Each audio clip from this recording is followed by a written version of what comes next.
Hey friends, Stevie B here. So lately I've been kind of swamped with a lot of projects. There's a lot going on and it's been kind of tough to keep up with a regular YouTube upload schedule. I tend to really overthink the process of creating YouTube videos. So I'm going to switch things up a little bit. I'm going to try shorter videos, just more off the cuff, less editing. I'm not going to worry about it too much. And I'm just going to focus on specific topics that are interesting to me that I think you guys will appreciate. I think doing things this way will help me post more regularly, at least I hope. Today we are going to focus on cinematic texturization. I want to share with you some really great tools that I use to fill in the space, add a little bit more depth and character to otherwise really simple ideas. Let me show you something that I'm working on currently that I think will serve as a really good example of how I approach and how I think about cinematic texturization. It's still a work in progress. You're kind of looking at the chronological order of things here, actually. So simple finger picking guitar, really easy.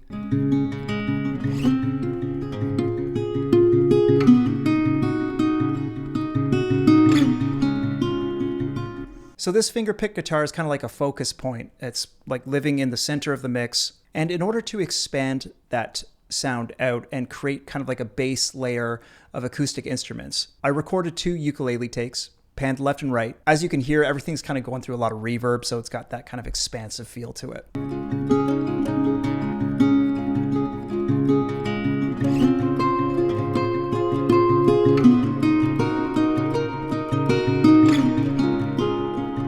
So those 3 tracks alone, they sound nice together, but they still feel a bit lonely. And this is the point at which I would probably start thinking about adding some like pedal tones to it. And the pedal tones don't necessarily have to be just like single, like sustained notes. It can be more of like a broken pedal tone feel. And this is essentially what I'm doing with these 3 tracks in red here below. Let's give these a listen to just on their own.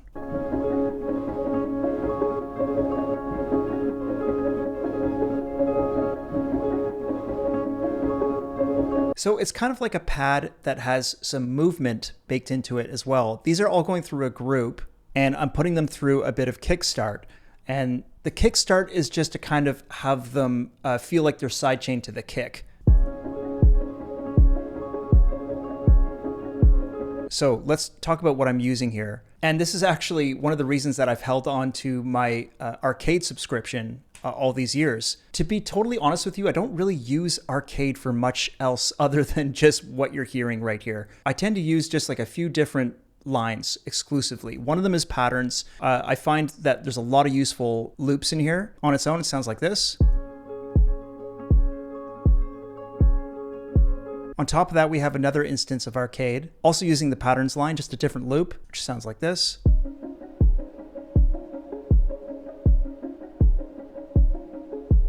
There's a bit of like tape noise there too. I really like that. And then on top of that, we're using Westwood's Dust Piano. And this is just like a simple arpeggiated pattern. Sounds like this.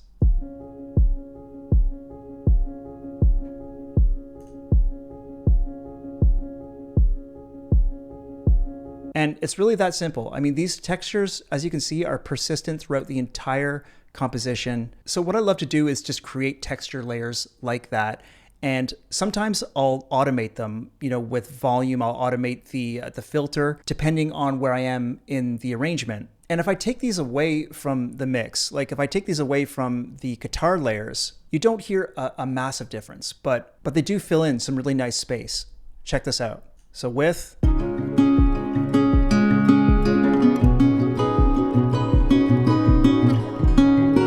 and without.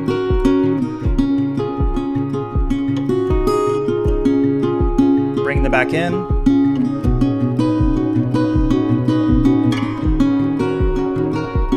Take them out.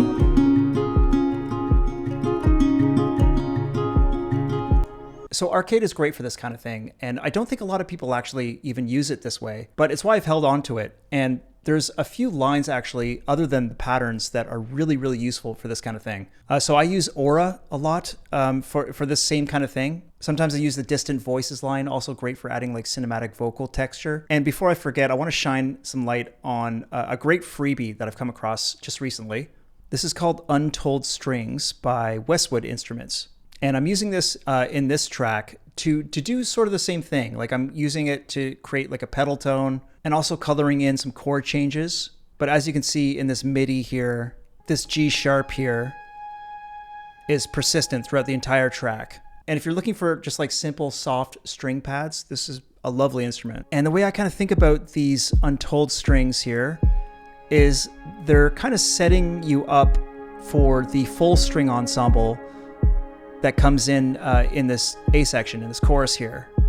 So the way I think about the string ensemble is it's really there to establish the A section, like the chorus. It adds a lot of depth in terms of like the lower register. The strings are essentially there to highlight the chord changes. They're serving a different role. They're not adding ambience in the same way that some of like the arcade stuff is doing.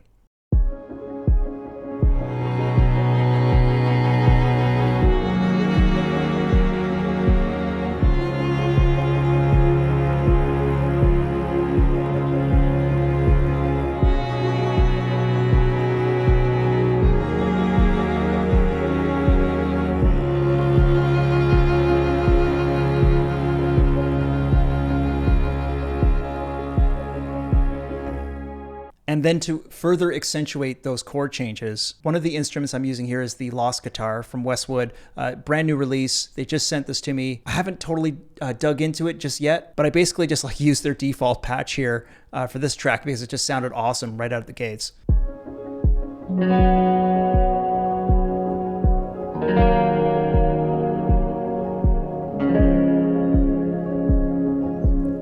Really, really beautiful guitar tone. It's being panned left ever so slightly. I'm balancing it out with the Anamorph, which is a new release from Teletone audio.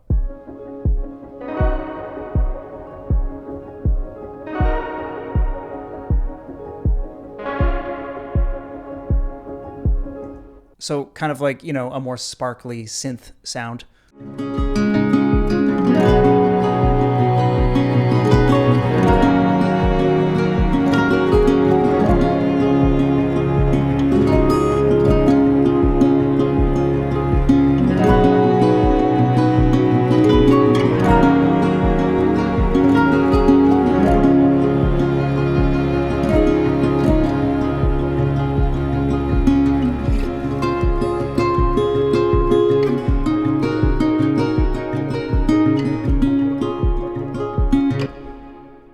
All right, so I'll leave it there. Thank you for joining me on this one. And I know that I'm covering like a really small range of instruments here for this kind of thing.